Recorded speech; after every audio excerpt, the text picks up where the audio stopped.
నమస్తే నేను Vaishnavi welcome to master కి టీవీ ఇది సామాన్య న్యూస్ వేచకు సంకేతం ఇక డీటెయిల్స్ చూస్తున్నట్లయితే సీఎం రేవంత్ రెడ్డిపై బాల్క సుమన్ చేసిన వ్యాఖ్యలను ఆలేరు ఎమ్మెల్యే ప్రభుత్వ విప్ బీర్ల ఐలయ్య ఖండించారు. మీడియా మిత్రులు నమస్కారం. నిన్న జరిగినటువంటి తెలంగాణలో ఒక దుర్మార్గపు చర్య బాల్క సుమన్ గారు మాట్లాడినటువంటి మాటలను తీవ్రంగా తెలంగాణ ప్రజలు ఖండిస్తున్నారు. అర్హత మించి స్థాయికి మించి పార్టీలో మెప్పు పొందడానికి నోరుంది కదని చెప్పి ఒక దళిత కార్డును వాడుకొని మాట్లాడినటువంటి బాల్క సుమన్కు తెలంగాణ ప్రజలు ఖచ్చితంగా బుద్ధి చెప్తారు. గౌరవ రాష్ట్ర ముఖ్యమంత్రి రేవంత్ రెడ్డి గారు మాట్లాడింది మాటలు ఏదైతే మీరు ఎలక్షన్ల రోజు ఆంధ్ర పోలీసులను నాగార్జున సాగర్ తీసుకొచ్చి సెంటిమెంటును వాడుకొని ఓటు దండుకోవాలని చూసిరు కాబట్టి ఆ విషయంలో రేవంత్ రెడ్డి గారు మాట్లాడిన మాటలు తప్ప ఆయన ఎవరిని ఉద్దేశించి మాట్లాడలేదు. గతంలో ముఖ్యమంత్రి గతంలో కేసీఆర్ మాట్లాడినప్పుడు కేంద్ర మంత్రి మీద అన్నప్పుడు మరి మీరు అప్పుడేమో ఒప్పు అవుతుంది, ఇప్పుడు తెలంగాణ ముఖ్యమంత్రి రేవంత్ రెడ్డి గారు మాట్లాడితే తప్పు అవుతుందా? అప్పుడు ఎక్కడ పోయింది మీ తెలివి? అసెంబ్లీలో ఎన్నిసార్లు దూషించిండు, ఎంత పదజాలాన్ని వాడిండు. ఆ రోజు లేనిది ఈరోజు అనవసరమైన నిందలు మా మీద వేస్తుంటే విజయపురం మండలం తహసీల్దార్ కార్యాలయంలో తిరుపతి ఏసీబీ అధికారులు దాడులు నిర్వహించారు. మండలంలోని గాంగమాంబపురం గ్రామానికి చెందిన రమేష్ అడంగల్ వివరాలు కావాలని సమాచార హక్కు చట్టంలో దరఖాస్తు చేసుకున్నారు. ఆఫీసులో జూనియర్ అసిస్టెంట్గా పనిచేస్తున్న జయరాం 13,000 లంచం తీసుకుంటూ పట్టుబడ్డారు. వివరాలు ఇవ్వడానికి డబ్బులు డిమాండ్ చేయడంతో ఏసీబీకి చిక్కారు. సోదాలు కొనసాగుతున్నాయి.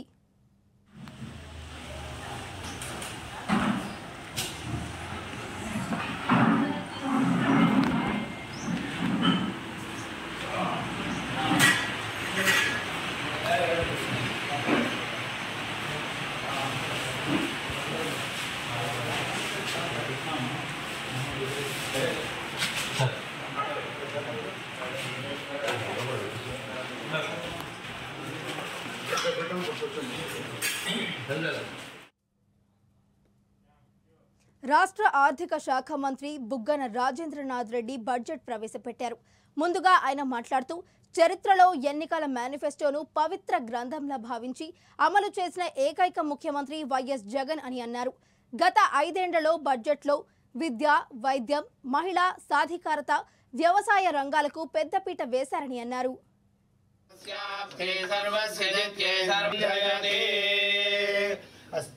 ఓం శుక్లాంబరధరం విష్ణుం శశివర్ణం చతుర్భుజోపశాంతయే తదేవ రత్నం సిద్ధం తదేవ తారాబలం చంద్రబలం తదేవ విద్యాబలం దేవబలం తదేవ లక్ష్మీపదే నేంద్రియగం పరమేంద్ర యోగేశ్వర కృష్ణాయ సర్వార్థ ధనుర్ధరేంద్రియ ఆయుష్యేవేంద్రియే ప్రతిష్ఠతి.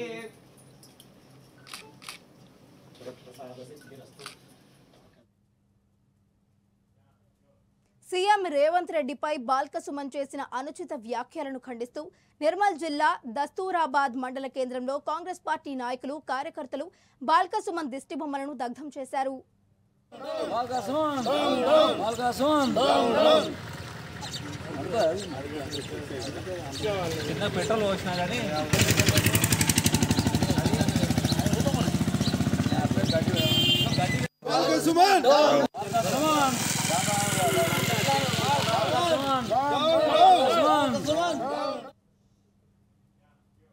రేవంత్ రెడ్డిని చెప్పుతో కొడతా అనడం కరెక్ట్ కాదని, బీఆర్ఎస్ నాయకుల భాష మార్చుకోవాల్సిన అవసరం ఉందని బీజేపీ ఎంపీ బండి సంజయ్ అన్నారు. సీఎం రేవంత్ రెడ్డిపై బాల్క సుమన్ చేసిన వ్యాఖ్యలను ఆయన తీవ్రంగా ఖండించారు. ఇది పూర్తిగా వాళ్ళ అహంకారాన్ని బీఆర్ఎస్ పార్టీ ఆ నాయకత్వం యొక్క ఆ కుటుంబంతో పాటు ఆ నాయకులకు అహంకారమైనటువంటి భావజాలాన్ని బయటకు వస్తుంది. ఇది కరెక్ట్ కాదు. దీన్ని ప్రతి ఒక్కరు ఖండిస్తున్నారు. ఈ భాష మార్చుకోవాల్సిన అవసరం ఉంది. ప్రజలను ఇబ్బంది పెట్టినప్పుడు, ప్రజలు ఇబ్బందిలో ఉన్నప్పుడు నేను మాట్లాడదాను, కానీ చెప్పుతో కొడతాననేది ఇది కరెక్ట్ కాదు. కానీ ముఖ్యమంత్రి స్థాయిలో ఉన్నటువంటి ఒక వ్యక్తిని బీఆర్ఎస్ పార్టీ నాయకుడు చెప్పుతో కొడతా అనడము ఇది ఇంతకంటే సిగ్గుచేటి కూడా కాదు. ఇది పూర్తిగా చిత్తూరు జిల్లా గంగాధర్ నెల్లూరు నియోజకవర్గంలో రామానాయుడుపల్లి వద్ద నిర్వహించిన టీడీపీ రా కదలిరా సభకు వేల సంఖ్యలో టీడీపీ జనసేన కార్యకర్తలు హాజరయ్యారు. అధినేత చంద్రబాబు నాయుడు మాట్లాడుతూ రాష్ట్రంలో వైసీపీ ప్రభుత్వం అరాచకాలు మితిమీరిపోయాయని, రానున్న ఎన్నికల్లో వైసీపీకి తగిన బుద్ధి చెప్పాలని ప్రజలకు పిలుపునిచ్చారు. గంగాధర్ నెల్లూరులో అభ్యర్థి డాక్టర్ థామస్ ను అందరూ ఆదరించారని, అఖండ మెజారిటీతో వారిని గెలిపించుకోవాలని వారు కోరారు. ఆయన కొడుకు ఇక్కడ ఎమ్మెల్యే, ఈయన ఒంగోలులో ప్రమోషన్. ఈయనకి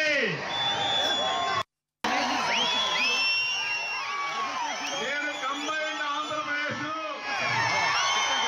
ముఖ్యమంత్రిగా ఉంటే నేను బయోటెక్నాలజీకి ప్రాధాన్యత ఇచ్చాను, ప్రోత్సహించాను, డబ్బునిచ్చాను, దాన్ని కూడా రద్దు చేశాను. ఇలా ఒకటి రెండు కాదు, వందల కార్యక్రమాల్ని దెబ్బతీసి దళిత ద్రోహిగా మిగిలిపోయాడు. ఈ పెత్తందారులు ఈ ప్రభుత్వంలో దళితులు నోరెత్తకూడదు, ప్రశ్నించకూడదు, నిలబడకూడదు. 4 ఏళ్లలో పలాస రైల్వే స్టేషన్ సమీపంలోని రామాలయం వద్ద అనుమానాస్పదంగా తిరుగుతున్న 4 వ్యక్తులను కాశీబుగ్గ క్రైమ్ పోలీసులు అదుపులోకి తీసుకున్నారు. వారి వద్ద నుంచి 10 కిలోల గంజాయిని స్వాధీనం చేసుకున్నారు. ఒడిశా నుంచి తిరుచనాపల్లిగా అక్రమంగా గంజాయి తరలిస్తున్నట్లుగా ఎస్ఐ పారినాయుడు తెలిపారు. ఈ తనిఖీల్లో క్రైమ్ బ్రాంచ్ పోలీసులు శ్రీనివాసరావు, నీలకంఠం, కోదండరావు తదితరులు పాల్గొన్నారు.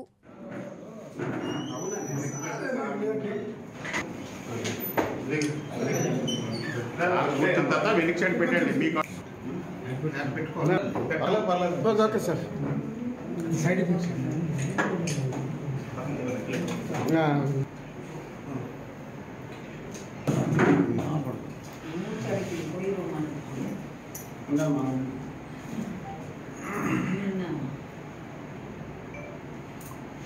ఆరు 2024 ఉదయం 7 గంటల సమయంలో, సుమారుగా 7 గంటల సమయంలో ఒడిశా రాష్ట్రం పర్లాకిమిడి గ్రామానికి చెందిన పర్లాకిమిడి దగ్గరలో సుభాష్ నగర్ దీనికి చెందిన నాగా అప్పారావు అనే ఒక వ్యక్తిని రాజారాం పాల్రాజ్, తమిళనాడు జిల్లా, తమిళనాడు స్టేటు తిరుచిరాపల్లి అనే దగ్గరలో కే కల్లిపూడి అనే విలేజ్కి చెందిన 3 వ్యక్తులు ముందుగా బేరం కుదుర్చుకొని ఒక 10 కేజీల గంజాయిని తీసుకురమ్మని ముందుగా చెప్పడంతో ముందుగా కుదుర్చుకున్న ఒప్పందం ప్రకారం నాగా అప్పారావు 10 కేజీల గంజాయిని పొట్లాలుగా చుట్టి 2 నల్లటి బ్యాగులో 2 పొట్లాలుగా 5 కేజీల గంజాయిని 2 పొట్లాలుగా తీసుకుని వచ్చి పలాస రైల్వే స్టేషన్కి వెళ్ళే రోడ్లో సాయిబాబా గుడి ఎదురుగా వీళ్ళ 3కి అందజేయడం జరిగింది.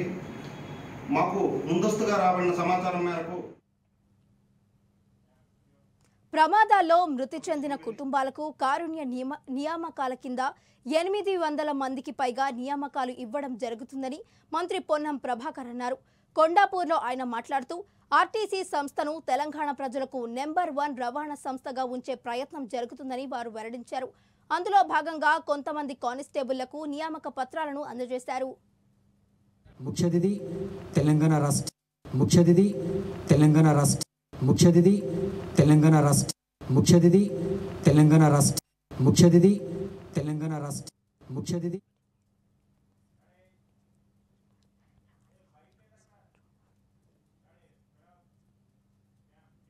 హైదరాబాద్ జీహెచ్ఎంసీ ప్రధాన కార్యాలయంలో సమీక్షా సమావేశం నిర్వహించారు.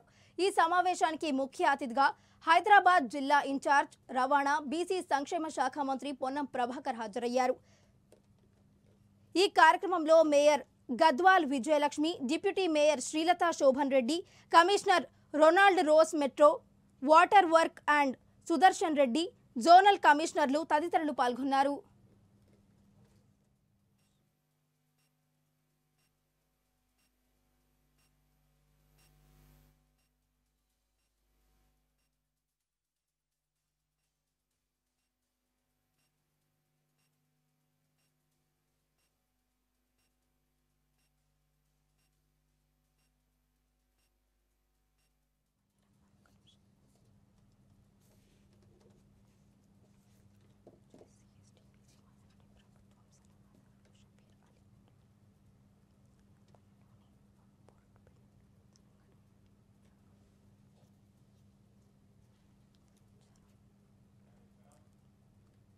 హజ్ యాత్రకి వెళ్లే వారికి రాష్ట్ర ప్రభుత్వం అన్ని రకాల సౌకర్యాలు కల్పిస్తుందని ఎస్సీ, ఎస్టీ, బీసీ, మైనారిటీ ప్రభుత్వం సలహాదారులు షబీర్ అలీ అన్నారు.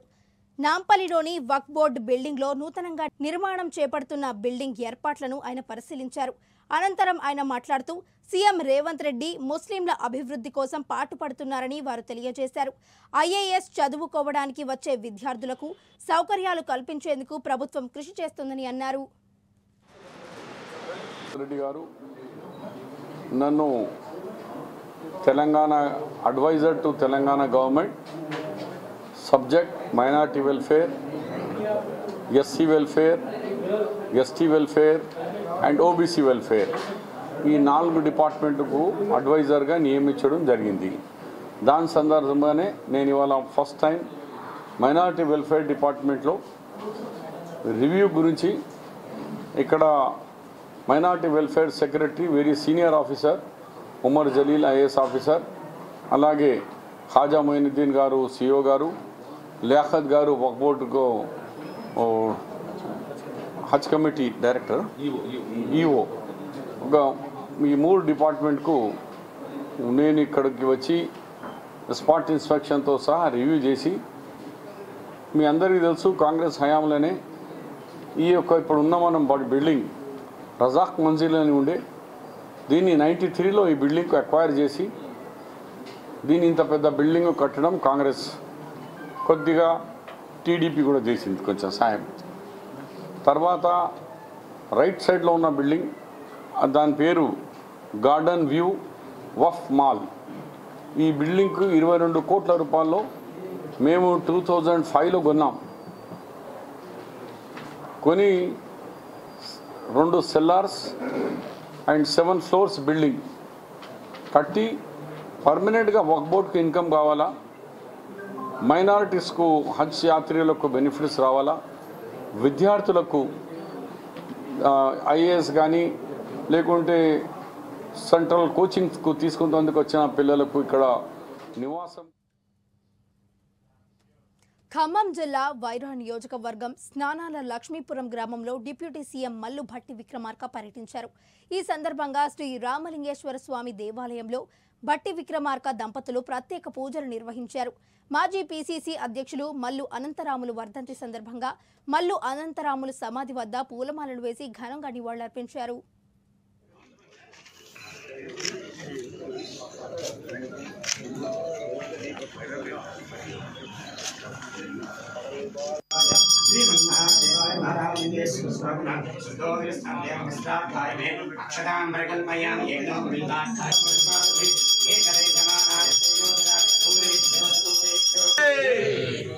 पूर्णमंगल विजनीराजन दर्शयामि समर्पयामि नमस्करोमि छत्रचामरादि सर्वो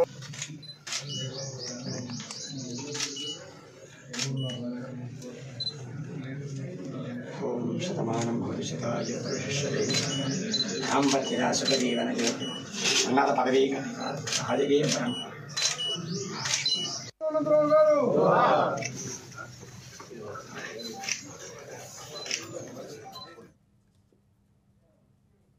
ఇక ఇవి ఈ బులెటిన్ అప్డేట్స్. మరిన్ని అప్డేట్స్ తో మళ్ళీ కలుద్దాం. Until then keep watching master కి టీవీ. ఇది సామాన్యుడి స్వేచ్ఛకు సంకేతం.